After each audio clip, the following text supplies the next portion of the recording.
CES has effectively kind of been won by Hisense and TCL when we're talking about the biggest impact. So let's just rip the band-aid off and talk about the fact that TCL is offering a television with 5,000 zones of mini LED or QD mini LED control gimmick, if I do say so myself. Kind of a play on the Quantum Dot OLED or QD OLED popularity right now. Personal opinion there. But they are claiming QD OLED, or rather QD mini LED, is going to have better color. Now, they didn't choose to dive into detail as to what the next gen QLED was going to mean outside of better brightness. And by better brightness, 5,000 nits. Impressive. We've never seen that before. Fantastic. Now, Hisense says hold my beer at 10,000 nits, which makes it the world's first true Dolby Vision television for mainstream consumers. Because if we think about it, like 10,000 nits, we've never actually had that before. It's always been like prototypes and things like that. So we have a 10,000 nit television out of Hisense hitting the market. You better believe it's something that's going to cost a lot of money. The X series last year was $5,000, so you can only imagine it'll be more of the same. If you don't have $5,000 knocking about before taxes, well, this ain't for you. So while it's nice to hear 95% BT 2020 color coverage, and it's nice to hear that these TVs are, gonna be 10,000 nits. I mean, honestly, over 100 inches is ridiculous. Most people aren't. We don't have room in our homes for that, right? And we need to get back to reality. TCL particularly spent a decent portion of their press conference trying to convince us that, well, if you can go 85 inches, then you could just go bigger because, it's just 11 more inches if you have 11 more inches in width. I do not know why they believe that every single American right now has room for a stadium-sized television, especially given the cost of inflation and everybody struggling. Like, we don't have stadium-sized homes. Like, I don't know what world they're living in where everyone's a millionaire in America.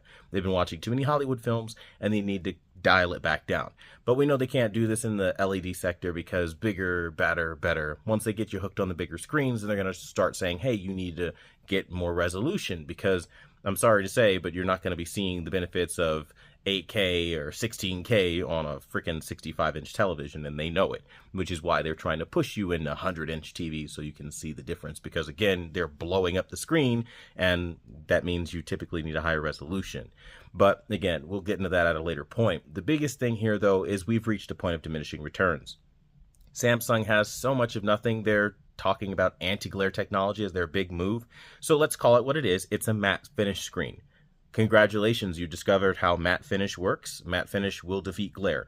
I'm not impressed by that. And I think that was probably the weakest thing Samsung could have announced and could have done. They completely botched their CES, in my personal opinion. No major innovation, no major upgrades, the same tired ass Tizen, the same, it's the same old thing, right? It's the same thing that we've been seeing. So I think that was, it's gonna just buy last year's model, honestly. Like, we're gonna have to test it, obviously, to see if there's any major improvements, but from the look of it, it just looks like more of the same. Sony was a no-show. They are going to wait later on in the year until almost the end of the year and then be like, hey, we come out with the A95L because they've realized they could just have Value Electronics do their little shootout and get awards every year. So why show up at CES and get awards there? You don't need them. So that kind of then leads us into what LG has been doing, where they've just basically made their 42-inch series of, C4, those, the popular model, right? That everybody's going to be able to buy. Okay, they've made that a little brighter. Fantastic, wonderful. The Evo this year, the G4 is going to be a little bit brighter than last year. Great, wonderful, fantastic. But it's still not anywhere near what like Quantum Dot OLED is going to be as far as like the color in certain areas. And I still anticipate, much like I showed in the comparison between the G3 and the S95B, it's going to struggle in the same exact ways. Once we get to the color red, once we get to, those other nuanced colors, it's going to struggle. In terms of what Hisense and TCL are doing, I think we can just call it wraps. They own the LED market. Mini LED is taking off and they're the forefront. So if you're somebody who doesn't want an OLED, stop looking at Sony, Samsung, and LG. They're interested only pretty much at this point exclusively in OLED. And we see that in their direction. Samsung recently added a WOLED. Why would they do that? If they are trying to push their LED technology like they used to back when they were saying that OLEDs have burn-in. They're not singing that tune anymore. Now they're selling them. And now they're selling the same WOLED technology that they seem to be against. So, come on. it gets to such a point where it's like, again, we've kind of plateaued here. You just get a TV that works great for you. But if you were that kind of person that were waiting, you wanted a stadium-sized television, 115 inches. Well, this year you're going to be able to pull that off. Hisense and TCL have some massive sizes for you, so really at that point, again, if you're looking at a TV like that, you are prepared to spend well over 20 grand. So, I mean, really at that point, go have your fun. 15 to 20 grand is around the ballpark for anybody wondering. $14.99 usually are the price points for these types of things. I don't anticipate they will ever change that, and that will probably be what you're going to start to see more and more. In terms of, the U6, U7, U8 series, they didn't dive into a whole lot of detail outside of saying like, oh, the U8 this year goes up to over 100 inches. It's like, I don't care. I don't like that. Really bugs me personally on a personal level, because it's like, listen, I am good with 65, 75 is pushing it. Okay. That is the max I will go. I am not about to do 95, 100, 110, 115. It's getting stupid now. What do you want a whole wall in my house next? Like, stop. Start actually changing your chipsets, utilizing AI technologies to fix the known issues in the television world, like dirty screen effect, vertical banding, moire, really bad upscaling on older things like 480p over the air stuff that we could watch on station networks, things like that. And I'm not hearing enough of that. I'm not hearing enough innovation. Now, Hisense did come forward and they have their HDR improvements this year with AI.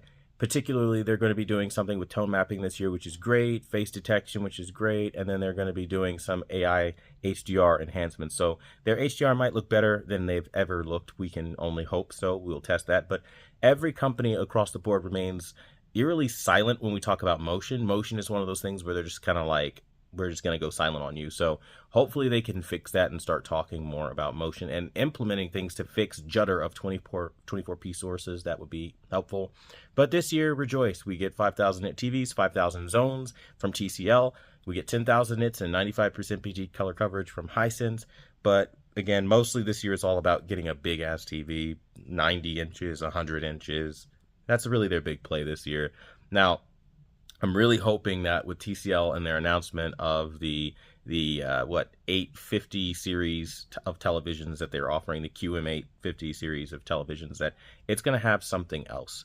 And particularly, they're going to talk about their next gen QLED, and because they say it had better color this year, and I don't know what better color is supposed to mean because they didn't elaborate on what better color means. Anybody could just say it's better color. They gave us no metrics, no graphs, no charts, nothing at all, just said better color.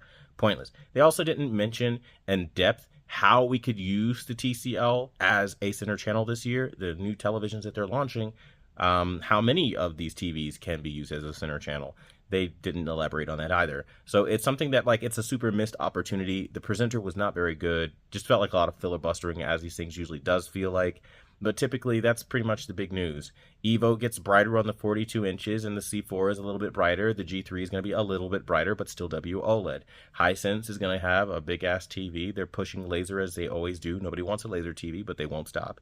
And then they're also talking about, the 10,000 nit monstrosity of a television is going to be really massive, right? But again, most people will not be able to afford it because, again, it will come in at a ballpark of at least $5,000 if we look at what they did last year.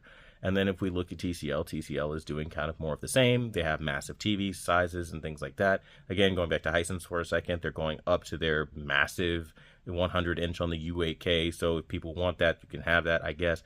Again, it's all about bigger TV. Hisense, again, pushing brightness. TCL pushing brightness. TCL is going to be more affordable if you want brightness. The 5,000 zone, 5,000 nit thing, I think that's going to be like a lot more affordable. So you get half of what Hisense is offering you in that sense. And I expect that to probably go in the ballpark of, I'd say $24.99 to start, maybe, $29.99 realistically is what they're going to start. Since it's a 65-inch, I'm fully expecting about a $3,000 price tag, give or take.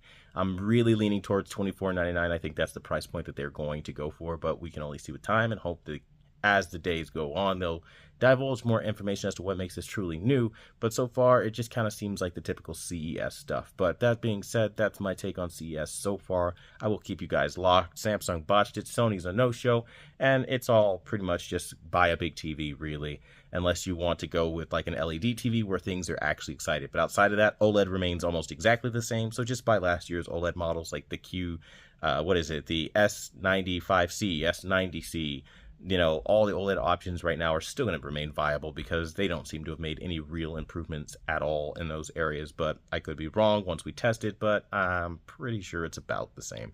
That being said, I want to thank you guys so much for watching the #1 brand in honesty. And until the next video, I'll see you guys later.